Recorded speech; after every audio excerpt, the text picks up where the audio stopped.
It's Halloween night in the year 2000, and a Boeing 747 crawls onto the runway at Taiwan, amid howling winds and piercing rain.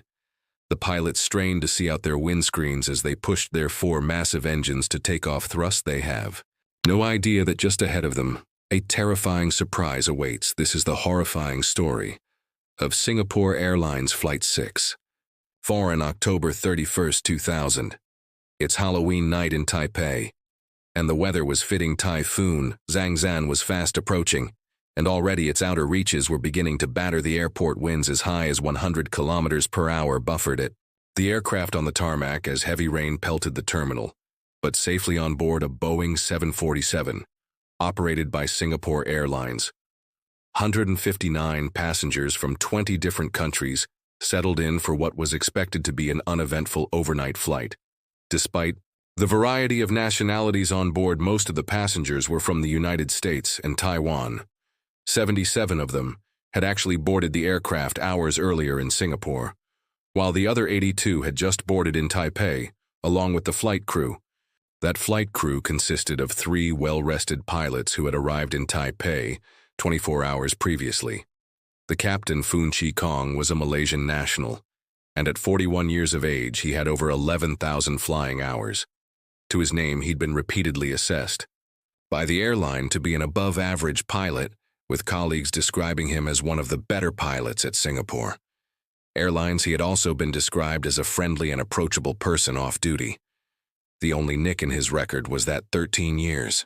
Previously, he had done a bit of a noisy departure out of Zurich in Switzerland and received a letter from the airline asking him to stick more rigidly to the noise abatement procedure. There, not the worst of crimes, although with the wind howling like it was on this night, noise shouldn't be a problem. The first officer was 36-year-old Singaporean Latif Cyrano. Cyrano was much less experienced than the captain, with about 2,500 hours of total flying time, 500 of which run the 747 colleagues. Had described him as above-average disciplined and not hesitant to speak out if he saw safety issues on a flight, sitting behind the captain. And first officer was another first officer. 38-year-old Singaporean Yuan Kang Leng would be acting as a relief pilot for this trip, taking over from the first officer over the Pacific Ocean. He would have no specific duties up until this point, other than to keep an eye on what the pilots were doing. He was described as mature and disciplined, with good flying skills and the potential to become a captain. In due course, it's worth pointing out here that Singapore Airlines had an excellent safety record. Its crews were well trained. It had a fleet of state-of-the-art aircraft, and in its 28 years of operation, it never had a single fatal accident. So at 11:05 local time, when the plane pushed back from Gate B5 at Taipei, the 159 passengers had little reason for concern. They had no idea that far from setting out on a 12-hour flight, their aircraft would never even make it off the ground. Picture the scenario. It's late at night, the weather is poor, and it's getting worse as a typhoon is fast approaching. The pilots have a plane load of people eager to get to their destination. If you watched a few of my videos, you'll immediately have a sense of what's about to happen under time pressure. I'm rushing to get airborne before the storm hits. The pilots begin to make mistakes, but this is not the story which is about to unfold from the get-go. The captain set the opposite tone in the cockpit. What's so strange about what is about to happen is the sheer mismatch between the pilots' level of caution and the terrifying situation they would soon find themselves in as the most experienced member of the flight crew. The captain elected a taxi. The aircraft out to the runway. He would be performing the takeoff and departure out of Taipei. As he taxied out, he emphasized the need to do things slowly and methodically. The first officer's duty as the plane rolled sedately out to the runway was to work through the checklists and assist the captain in preparing the aircraft for takeoff. He set the flaps to 20 degrees, and the captain confirmed the takeoff speeds. The plane would be lifting off the runway at a speed of 156 knots, or about 290 kilometers per hour. To put this speed into perspective, the wind itself on this night was ghosting to 1/3 of the takeoff speed of the plane, about 100 kilometers per hour. As the two pilots carried out their duties, The relief pilot listened into the ATIS, which stands for Automatic Terminal Information Service. This is the service provided at all major airports, which pilots can tune into to find out the latest weather at the airport. It was a daunting weather report. Right on the verge of being too much to take off in, there was less than 500 meters of visibility, and the winds were gusting to almost 100 kilometers per hour, rocking the plane. As it slowly creeped its way through the darkness, some of the passengers were getting nervous. If these were the conditions on the ground, what would it be like in the air? But in the cockpit, things were very much under control. The captain's attitude was clear. Right now, the winds in visibility were within safe limits for takeoff. If they stayed that way, the plane would depart, and if they got worse, the plane would simply turn around and go back to the gate. No rush and no pressure. This attitude had served him well in his decades of flying, and it had contributed to Singapore Airlines' excellent safety record. If you want to understand what's about to happen, you need to look at this chart. This is an exact copy of the charts the pilots were using on the night when air traffic control told the pilots to taxi. This is the route they told them to take, along the Sierras of the West Cross, left down November, Papa, and then up this way to take off on runway 05 left in the cockpit. When air traffic control had given the pilots their taxi route, the captain went through it with the other two pilots so that they would all be, so to speak, on the same page. But while it was a straightforward route, the pilots had to be a bit more careful than usual. It had been more than 3 years since any of them had taken off from this runway. They were much more familiar with runway 6 here at the south end of the airport. So as Flight 6 neared the West Cross, the captain confirmed with his colleagues that this turn was the one he needed to make. And once this was confirmed, he slowly began turning the aircraft to the right. Using the tiller, he said that he was going to go very slowly so as not to skid the aircraft in the turn. The last thing he wanted was to skid his $200 million plane into the mode. The relief pilot from his position behind the pilots could easily see both of their primary flight displays. He could see that the winds were so strong that they were being picked up by the pitot tubes on the fuselage of the plane, and then represented as changes in airspeed on the pilot's airspeed tapes. With the wind hitting the aircraft from the right hand side, the captain's instrument and the first officer's instrument were showing different readings of airspeed. It was a peculiarity more than anything else indicative of the sheer strength of the wind on this night. As the pilots peered out their windscreens through the rain, they heard some good news over the radio. The runway visual range, which is the distance pilots can see along the runway, had gone up from 200 meters earlier to 450 meters at least.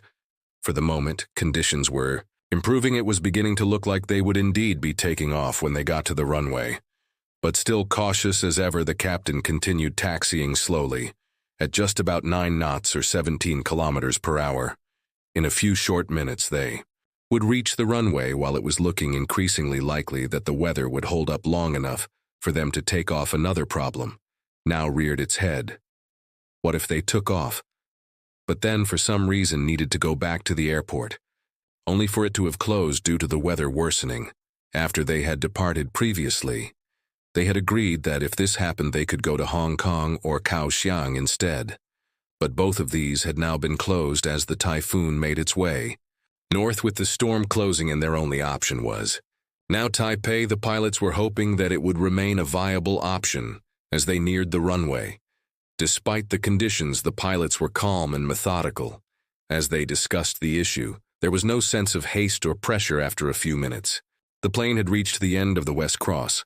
The first officer, looking at his taxi chart, confirmed with the captain that he needed to turn left onto the November Papa taxiway, then go all the way down the end. Once there, they would be at the runway. The captain twisted the tiller counterclockwise on the 747, lumbered left onto taxiway November Papa. Let's have a look at the chart the pilots were using on this night.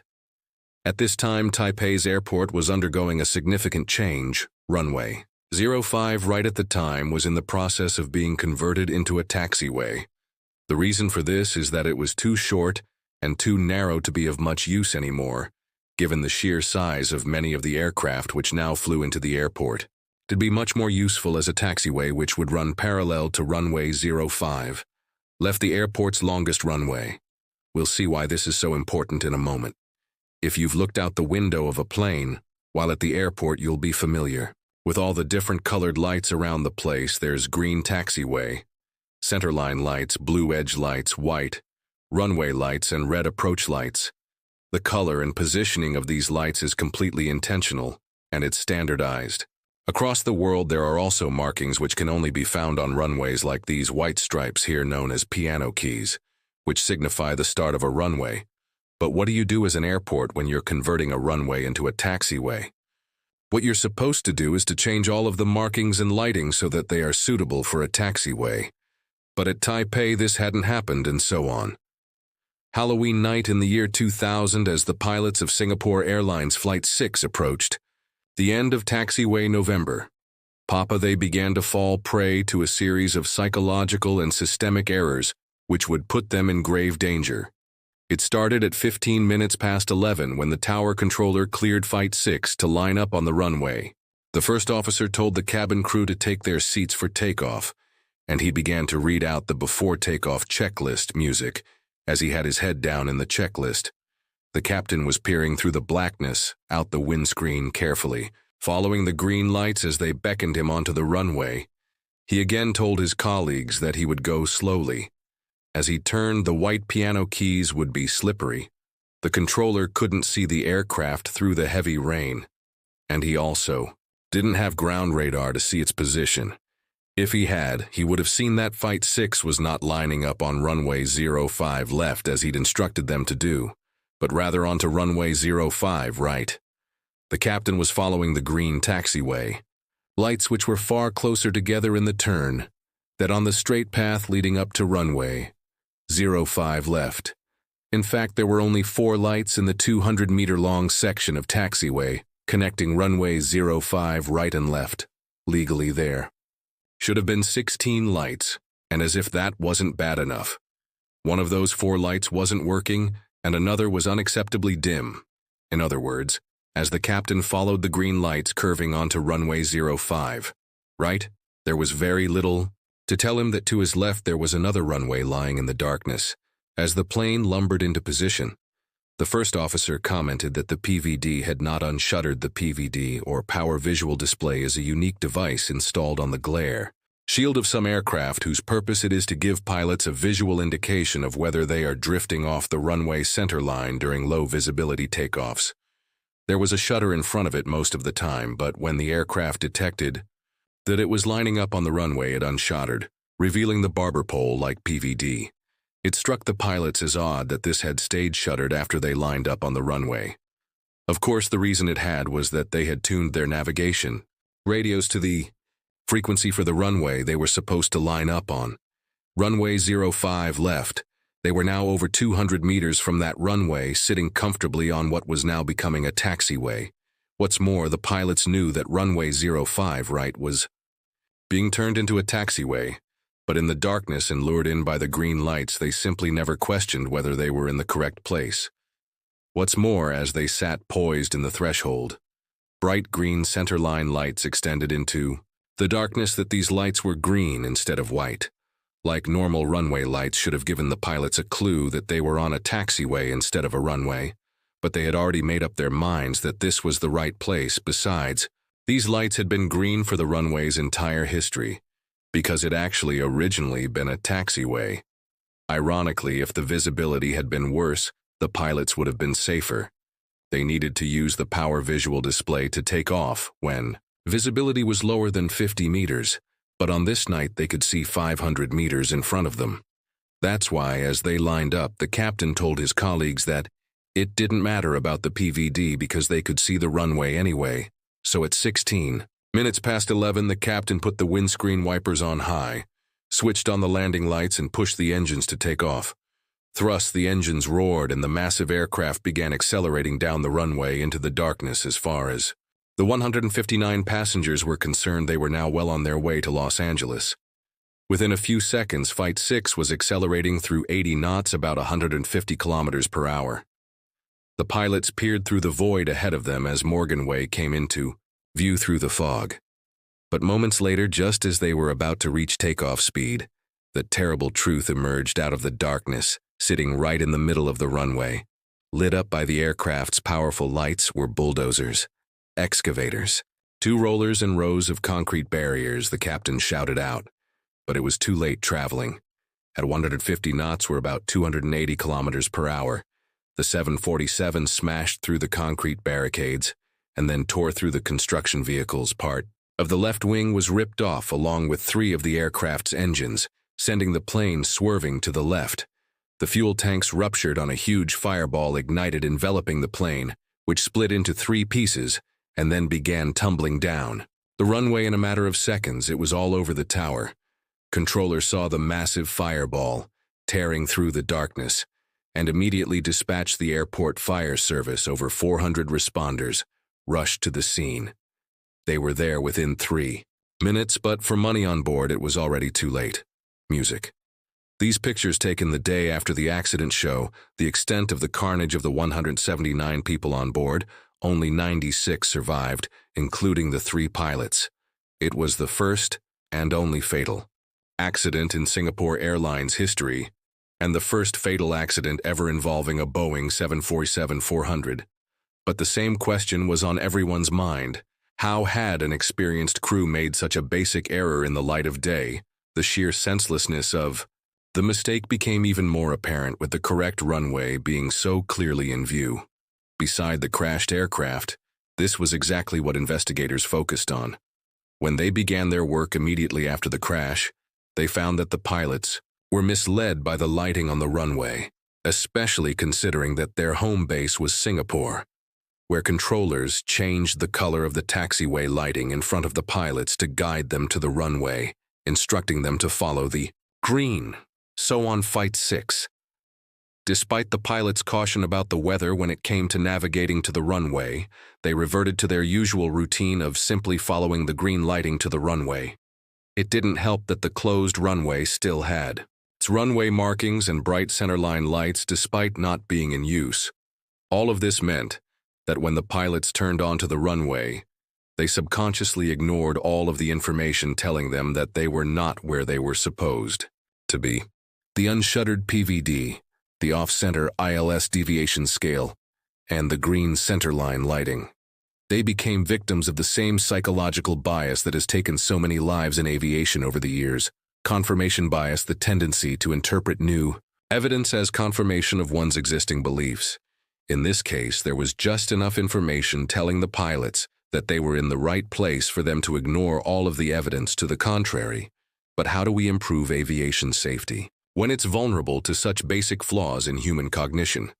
Partly as a result of this accident, many modern aircraft like the newest generation Boeing 747, the Airbus A350, and the Boeing 787, among others, have moving map displays inside the cockpit, where pilots can see their position live as they move through the airport, rather than relying on paper maps and charts.